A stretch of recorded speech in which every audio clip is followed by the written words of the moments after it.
Power to the truth. This is Peter S. Lopez, acá Pita de Aslan, translated from Sacramento, California, Milky Way Galaxy. Is Trump really insane? Is POTUS Trump really insane? That depends upon how you define sanity. And remember, words are relative. It depends upon your definition of certain words. And to me, to be sane is to be humane, to have care, concern, and compassion for others. And genuine concern, heartfelt compassion, and to be concerned about the welfare of others. So, I used to work for Salvation Army, and I realized, I had to deal with like a lot of people who were not really mentally equipped. Now, the word rehab means to re-equip.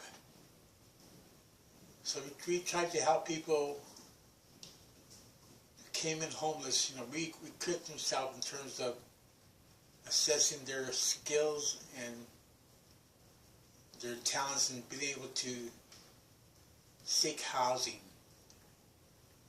So I learned a lot. I missed that job sometimes. It was a tough job. So now there's a question about Trump's sanity. As I say, it depends upon how you define sanity. It's more than just taking care of yourself, because Hitler did that for a while. It's being able to take care of yourself and care about other people.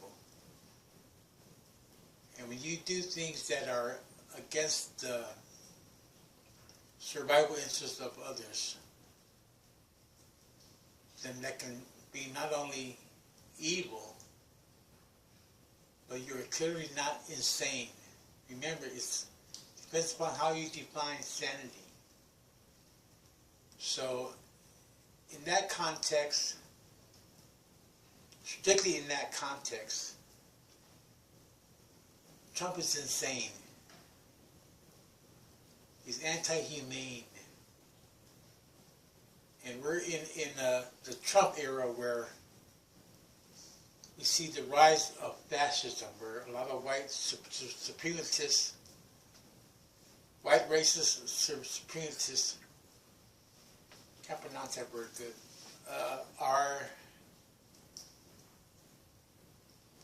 bolder now. They got their white man back in the White House. After 8 years of that phony smile of Obama, now we have Trump. And I'm against Trump in terms of him being anti-humane. With the Muslim ban, with wanting to build the border wall. I believe that Mexican immigrants who are here in the USA who have no severe criminal record and who are here and Mexican people are hard workers. People know that. They're hard workers and they love their family. And so we need to welcome Mexican immigrants here, and instead of trying to deport 13 million of them, which would be totally chaos, to give them a limited form of amnesty. Limited in the sense that I can see, the need for background checks, and you got to get away from the idea that we're just going to deal with those who are part of the drug cartels and all this crap. Now, the USA, the American people, are the most addicted people in the world. The reason why is because the truth is a lot of Americans are dope fiends, and it creates that demand for dope. It's supply and demand, it's economics. And when there's a demand, an economic demand, the capitalists, those who see money as God, are going to do what they can to meet that demand. So we just can't blame, be racist and blame Mexican cartels and it's idiotic.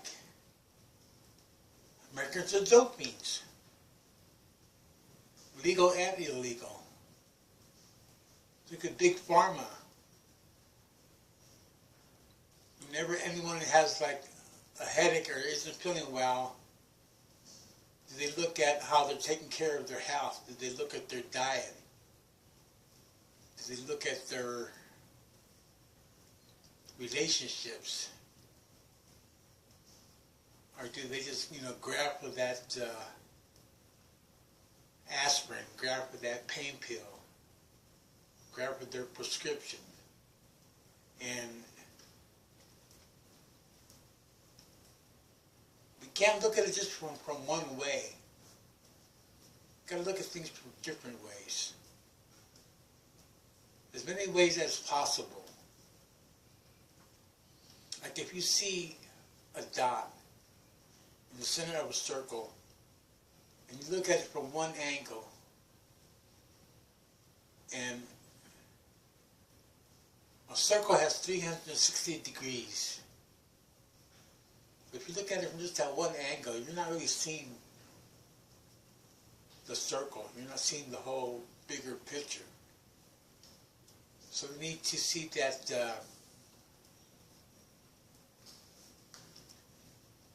yes, Trump is insane, but who elected him? I maintain that since 9/11,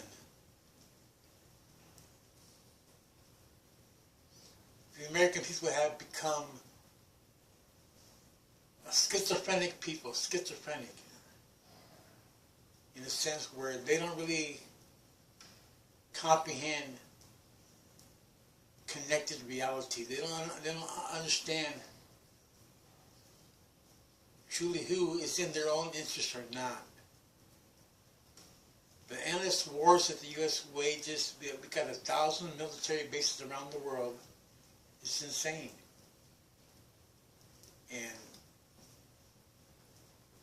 to understand the word schizophrenia, look it up on Wikipedia for one version. And it's when you're, the word schizo, like being sliced off from reality. Sliced off from a true understanding of who did 9/11. Sliced off from historical facts. So sliced off from scientifically verifiable facts. And you're not really seeing reality. For example, we say the United States. And in reality, we see that, or I see that, we live in divided states here in the USA. We're not united as one country, one people. We attack each other behind our political ideology, like say left wing, right wing. At this stage in our history, it's another fascist psyop. Life ain't all that simple. Where all the good guys are on the left side and all the bad guys are on the right side. Expand your mind. The whole left wing ideal came from Parliament like in France last century ago. So Google the origin of left wing. And so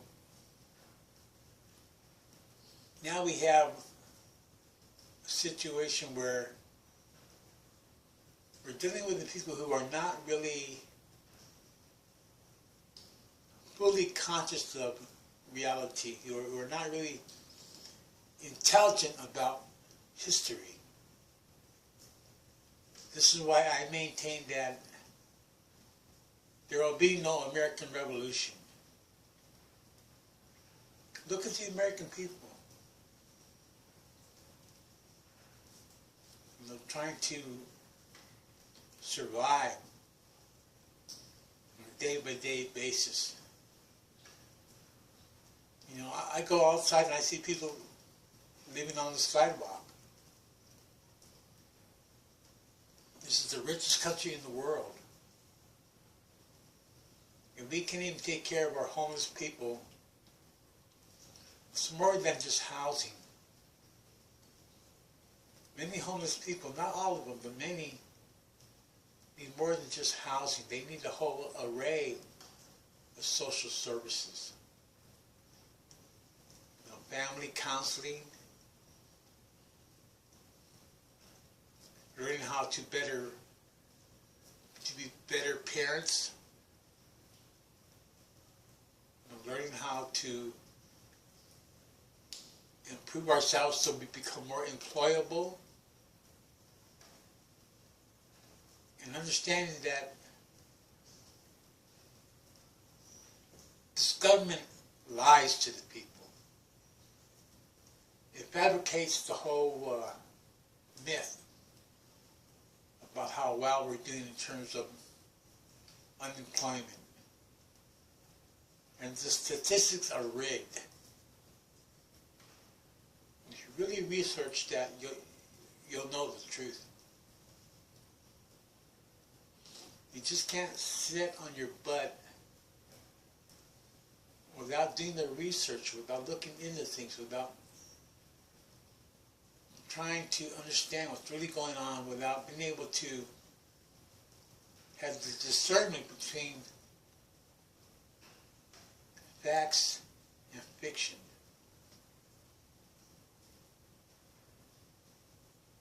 So we got to look at how if anyone's insane in many ways, it's also the American people. I'm not going to spend the next 4 years bashing Trump before, bashing Obama or bashing Bush, and not give constructive criticism to the American people.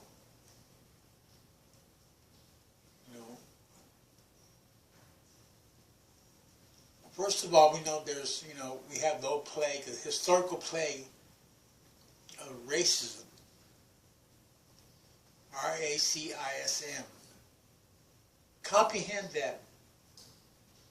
Racism is not just exclusive to white people. There's black racism, there's brown racism, there's racism in many forms. So I look at racism as a psychosocial disease. And it's a big reason why we're so divided, or we're so at each other's throats.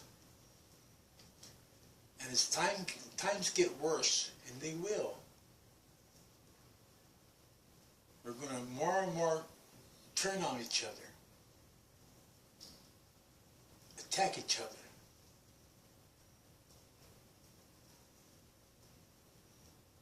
Maybe not race war, but definitely racial conflicts. Remember Rodney King. Remember the LA riots. Now these explosions didn't just come out of the thin air. They were brewing and boiling for a long, long time. Like contradictions. Contradictions are, when they exist, they tend to just below the radar, below the surface, and then as they become more and more intense, they become antagonistic contradictions, and they erupt. They reach a nodal point. A nodal point is like when you have like a plant, and then a branch comes out. That's a nodal point. And something's going to happen. We do not have any real democracy in the world. If democracy means we're the majority control, and even that, democracy for the majority could be dictatorship for the minority. So, being online, I love the internet. It's a powerful tool for us. It's a good way for us to communicate with each other, to share our ideals, to share our concepts, to share our opinions, to share our beliefs, and to discuss them. To be able to pay attention long enough to understand where someone is coming from, and not be reactionary, and like if they don't fit into your little box, then forget them. I'm not going to listen to that. I'm not going to hear that out. I think as we learn to listen to others, even those who hold different ideals or opinions than us, it will help to keep our minds stretched open and not be closed-minded. I tweeted something, the other day about some Trump stuff, and then anarchist tweets back, "Why the fuck you tweeting that?" And I was trying to give people different viewpoints. We don't want to just be stuck in a corner. We want to be able to share our ideals, share our thoughts without having to worry about being attacked, which is kind of a virtual when you're online. And so people, they are so hung up for validation that they may not express what's really bugging them because they don't want to lose followers. And the whole thing of followers online it's an illusion.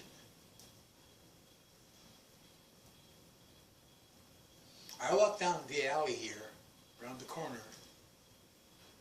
I look behind, I don't see anyone following me. So we've got to be realistic.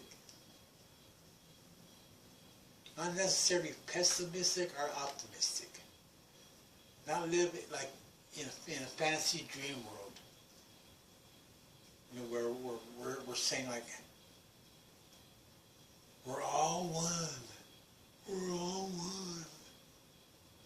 Look at reality. Do you see oneness among the people? Do you see us all being one? No, we're not. We can strive towards the unity of being one. Like we can strive for perfection. But that doesn't make us one. And we need to be able to recognize our differences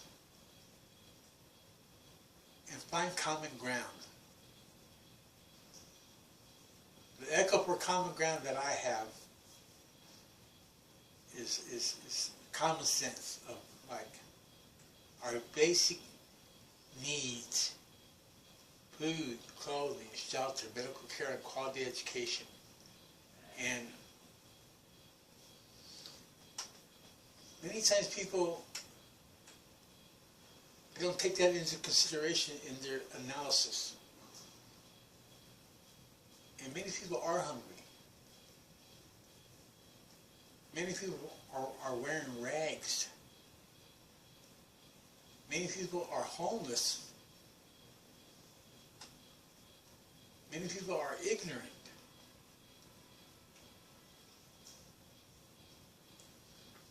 So what do the people want? What do they want? In my opinion, I say what people want is land and bread. To be happy. To be in love. And to be loved in return. Now, this may not seem like a very analytical, strategic, political, profound concept, but it's the basis. People want land and bread so they can live in peace. So don't try to convince people to do any one thing. Just share your truth as you know it and be willing to accept creative, constructive criticism. And don't get hung up on being politically correct. Remember, politics is a war without bloodshed. And the more that we can have basic agreements based upon a consensus of consciousness, then the better we'll be able to unify with each other, settle our differences, and to find common ground. We're living in a society now that becomes more and more polarized. And so as things become more and more polarized, some tend to just stick to their clan. Like, I'm a Chicano, de Aztlán. But I'm concerned about all people, all living beings. And I'm not just like, brown lives matter, brown. All lives matter. And not just human lives, animals, birds, insects, all living beings. You look at things on a cosmic level, you see the critical need for a common cosmic love for life in general. Where you can be pro-life and pro-choice. You define your reality the way you see it, the way you want it. Think for yourself. Be a creative thinker. Don't follow the herd when the herd's lost. Don't worry about the imaginary followers. That's totally insane too.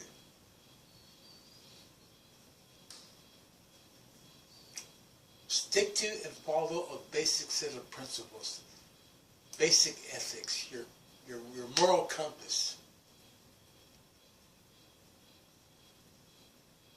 Be true to yourself. Be true to who you really are. Your soul. Deep down inside. That requires being honest about your flaws and your faults, any fucked upness. Along with that, requires that you love yourself. Forgive yourself and forgive others when you can.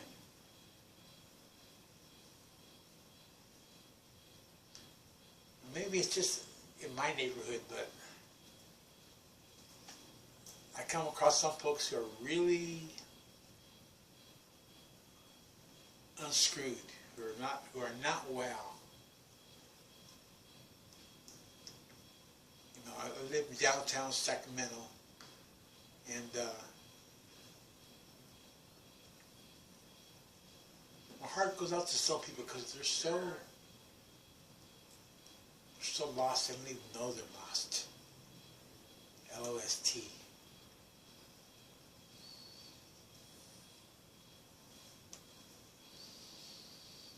So, be humane. Be sane and humane. Stay safe. Power's the truth.